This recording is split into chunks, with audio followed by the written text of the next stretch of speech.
മുഖ്യമന്ത്രിയുടെ മകൾ ഉൾപ്പെട്ട മാസപ്പടി കേസിൽ എഫ്ഐആർ രജിസ്റ്റർ ചെയ്യാൻ ആവശ്യപ്പെട്ടിട്ടും സംസ്ഥാന പോലീസ് തയ്യാറായില്ലെന്ന് എൻഫോഴ്സ്മെന്റ് ഡയറക്ടറേറ്റ് ഹൈക്കോടതിയെ അറിയിച്ചു. കൊച്ചിയിലെ CMRL കമ്പനി വ്യാജ പണമിടപാട് നടത്തിയെന്ന കണ്ടെത്തലിന്റെ അടിസ്ഥാനത്തിലാണ് നടപടിക്ക് നിർദ്ദേശിച്ചത്.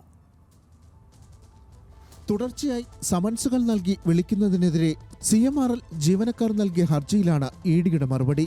ഉദ്യോഗസ്ഥരടക്കമുള്ളവരെ ചോദ്യം ചെയ്തതിന്റെ ദൃശ്യങ്ങൾ സൂക്ഷിക്കണമെന്ന എൻഫോഴ്സ്മെന്റ് ഡയറക്ടറേറ്റിനോട് ഹൈക്കോടതി നിർദ്ദേശിച്ചു. സാക്ഷികൾ ഇഡി ഓഫീസിൽ എത്തിയതിന്റെ CCTV ദൃശ്യങ്ങളും സൂക്ഷിക്കണം. ഹർജിയിൽ തീരുമാനമാകും വരെ CMRL ജീവനക്കാരെ വിളിച്ചു വരുത്തില്ലെന്ന് ഇഡി ഉറപ്പു നൽകി. സംസ്ഥാന പോലീസിനോട് FIR രജിസ്റ്റർ ചെയ്യാൻ ആവശ്യപ്പെട്ടിട്ടും നടപടി സ്വീകരിച്ചില്ല. എന്നാൽ FIR രജിസ്റ്റർ ചെയ്തില്ലെങ്കിലും തങ്ങൾക്ക് നിയമപരമായി മുന്നോട്ടു പോകാനാകുമെന്ന് ഇഡി അറിയിച്ചു. ഹർജി 21-ന് വീണ്ടും പരിഗണിക്കും. ന്യൂസ് മലയാളം, കൊച്ചി.